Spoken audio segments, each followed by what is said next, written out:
En este episodio verán imágenes difíciles de asimilar. La semana pasada, los desastres naturales se intensificaron en todo el planeta. Mostraremos los más anómalos, y también hablaremos de un factor que, en la situación actual, está siendo significativamente subestimado por los científicos. Estados Unidos. La noche del 23 de abril, Enid, en el estado de Oklahoma, se encontró en el epicentro de un potente sistema de tormentas que provocó un tornado devastador. Incluso antes de la llegada del vórtice, la ciudad quedó parcialmente sin electricidad, lo que dejó fuera de servicio las sirenas de alerta. Bajo el creciente rugido del viento comenzó a formarse el embudo, y poco después, los meteorólogos declararon un nivel de alerta poco común. Emergencia por tornado, una señal de amenaza directa de destrucción y víctimas. El tornado que atravesó Enid resultó excepcionalmente potente y prolongado. Su intensidad alcanzó la categoría EF4 y la velocidad del viento superó los 280 km por hora. Permaneció en tierra durante aproximadamente media hora, algo inusual para este tipo de fenómenos, y se desplazaba lentamente, como si cortara la ciudad de forma deliberada. En su trayectoria se formó una franja estrecha pero extremadamente destructiva. Decenas de casas resultaron dañadas. Al menos 40 fueron completamente destruidas. Los coches fueron volcados y los escombros se dispersaron a grandes distancias. Al mismo tiempo, la escena de destrucción parecía casi surrealista. Algunos edificios quedaban reducidos a ruinas, mientras que otros cercanos permanecían casi intactos, lo cual es una característica típica de los tornados fuertes. El vórtice también afectó a una instalación estratégica importante, la base aérea de la Fuerza Aérea Vance, donde se registraron daños y cortes de electricidad y del suministro de agua. La base tuvo que ser cerrada temporalmente. Este tornado no fue un fenómeno aislado, sino parte de un sistema meteorológico más amplio. Durante la noche se registraron hasta 17 tornados en la región. Las fuertes lluvias y nuevas tormentas complicaron el trabajo de los equipos de rescate. Alrededor de 10 personas resultaron heridas, pero afortunadamente, a pesar de la magnitud de la destrucción, no hubo víctimas mortales.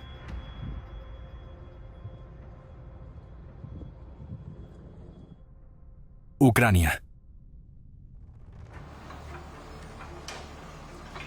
El 26 de abril, un potente frente frío cubrió Ucrania, trayendo consigo una serie de fenómenos naturales peligrosos. Desde tormentas de polvo y vientos huracanados hasta granizo y ventiscas. El viento, cuyas ráfagas en algunos lugares alcanzaron los 30 metros por segundo, derribó árboles, líneas eléctricas y vallas publicitarias. Las consecuencias del temporal se registraron en 19 regiones, donde quedaron sin electricidad 1.218 localidades. Las regiones más afectadas por el viento fueron las regiones de Dnipropetrovsk, Khmelnytsky y Kiev. Se dañaron los tejados de decenas de viviendas e instalaciones públicas, así como vehículos. En las regiones de Volhynia y Leópolis cayó nieve de forma inesperada. En Kharkov y parte de la región, el mal tiempo provocó graves interrupciones del suministro eléctrico. La luz desapareció en casi toda la ciudad. Todo el transporte eléctrico dejó de funcionar, incluido el metro. También se vio afectado el suministro de agua. En varias regiones se registraron tormentas de polvo. En la autopista Kiev-Chop, la visibilidad se redujo prácticamente a cero. Y en la región de Mykolaiv, el fuerte viento levantó un peligroso polvo rojo procedente de los depósitos locales de residuos industriales. En Vinnytsia, el viento derribó una parada de autobús. Y en las carreteras de la región, los árboles caídos bloquearon el tráfico. Mientras los conductores intentaban despejar la vía, otro árbol cayó directamente sobre la cabina de un camión. Kiev fue azotada por intensas lluvias con granizo. El viento arrancaba los marcos de las ventanas en los apartamentos. Un fragmento del revestimiento de un edificio dañó el parabrisas de un coche estacionado. Afortunadamente, no había nadie dentro. En el centro de la ciudad, también resultó dañado un monumento botánico de más de 150 años, el castaño de Ivashchenko.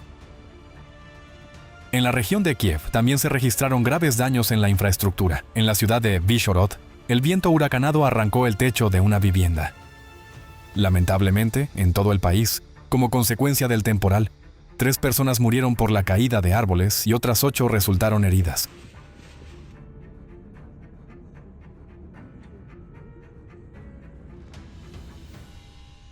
Tailandia. En 19 provincias de Tailandia, los incendios forestales no han cesado desde hace más de un mes. La situación es especialmente grave en el norte del país, donde ya se han registrado más de 1.500 focos de incendio. El fuego sigue propagándose, cubriendo las regiones con un denso humo y causando graves daños al medio ambiente y a la salud de las personas. La situación sigue siendo complicada también en la provincia occidental de Kanchanaburi, donde se registraron 559 puntos calientes. Un gran incendio se desató el 21 de abril en el distrito de Mueang y al día siguiente se intensificó rápidamente debido a los fuertes vientos. Parecía que toda la montaña estaba en llamas. Las labores de extinción se veían dificultadas por las empinadas laderas, la vegetación seca y densa y la inaccesibilidad de los focos. Debido al nivel de humo peligroso para la salud, el Parque Nacional Erawan fue cerrado temporalmente al turismo y a la estancia. Los incendios en el Parque Nacional Thong Pha Phum, que abarca más de 1.200 kilómetros cuadrados, no han podido ser extinguidos desde hace más de un mes. Se trata de uno de los principales espacios naturales de la región, donde habitan animales raros como tigres, elefantes salvajes, leopardos nebulosos y ceraus. El fuego causa graves daños al ecosistema. Los animales abandonan masivamente sus hábitats. Muchos no logran escapar y mueren en las llamas. Y los que sobreviven se acercan a las zonas habitadas, creando dificultades adicionales para la población local. Según los especialistas, el problema clave sigue siendo la fuerte sequía. Reseca la cubierta forestal, convirtiéndola en un material altamente inflamable, lo que acelera significativamente la propagación del fuego.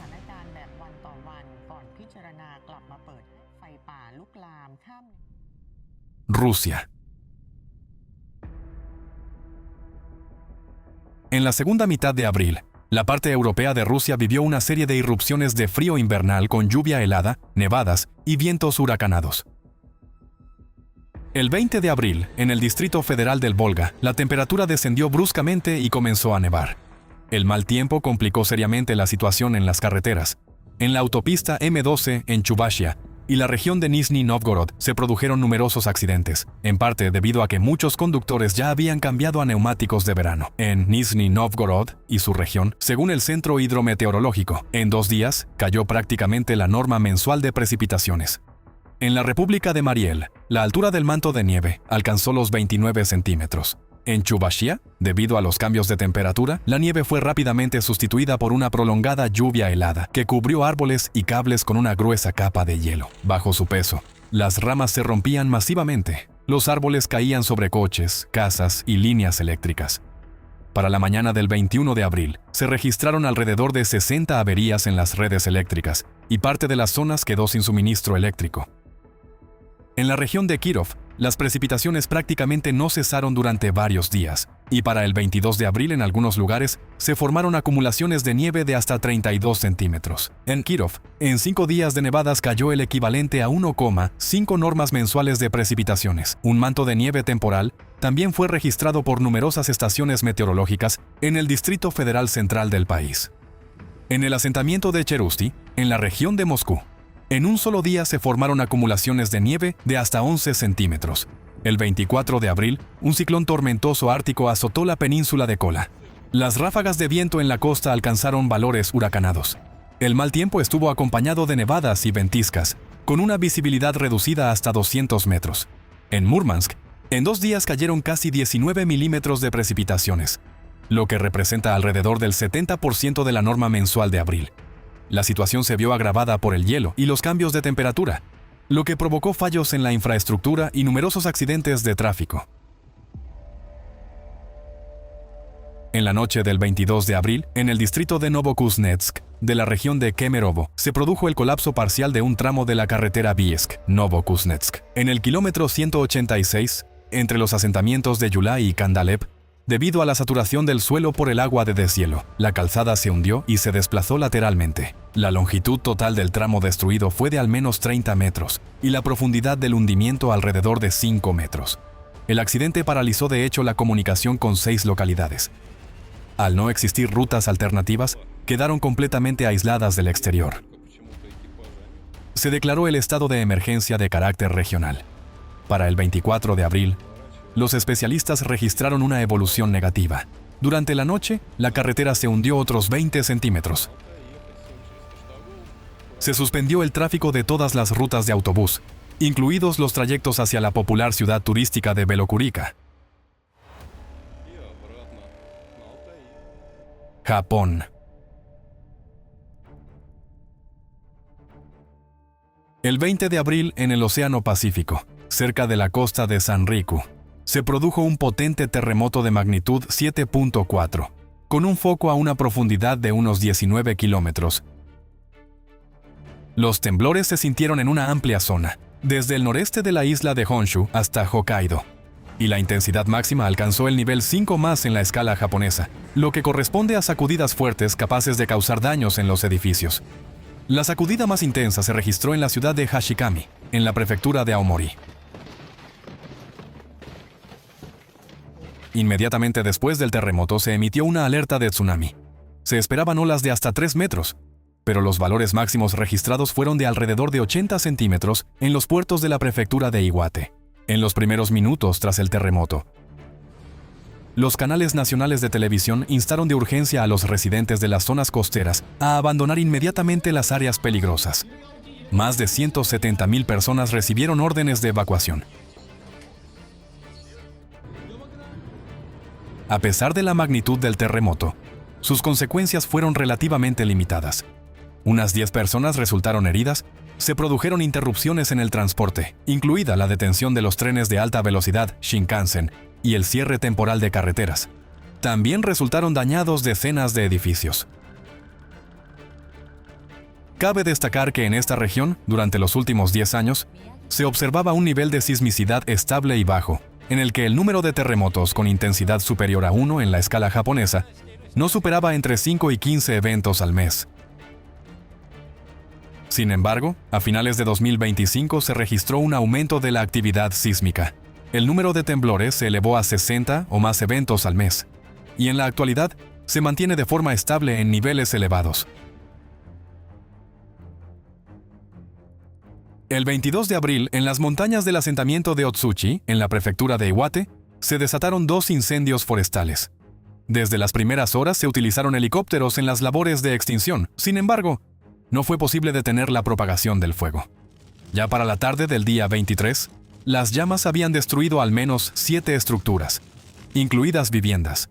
Para el cuarto día, las reservas de agua en hidrantes y depósitos prácticamente se habían agotado, y los voluntarios se veían obligados a combatir el fuego literalmente a mano, con azadas, golpeando las llamas y presionándolas contra el suelo. También fue necesario utilizar agua de mar. La superficie del incendio crecía rápidamente. Para la mañana del día 27, el fuego ya había abarcado 1.618 hectáreas. Este es apenas el tercer caso en el que un incendio forestal en Japón supera las 1.000 hectáreas, lo que lo convierte en uno de los mayores en la historia moderna del país. A pesar de la movilización de fuerzas de 11 prefecturas y la participación de más de 1.300 personas, el fuego sigue expandiéndose. Los bomberos experimentados señalan una característica extremadamente peligrosa de los incendios de los últimos años. Uno de ellos, que participó en la extinción de un gran incendio en Ofunato en 2025, formuló su esencia con total precisión. Un incendio forestal es imposible de extinguir por completo. Para el 24 de abril, alrededor del 30% de la población del asentamiento estaba sujeta a evacuación. Incluso fuera de la zona de riesgo, la vida quedó paralizada. El aire se llenó de humo y ceniza. La visibilidad disminuyó, y el olor a quemado penetró en las viviendas. Las personas admitían que no entendían a dónde evacuar ni qué esperar a continuación. En el contexto de las advertencias sobre posibles terremotos tras el fuerte sismo de magnitud 7.4, la ansiedad solo aumenta.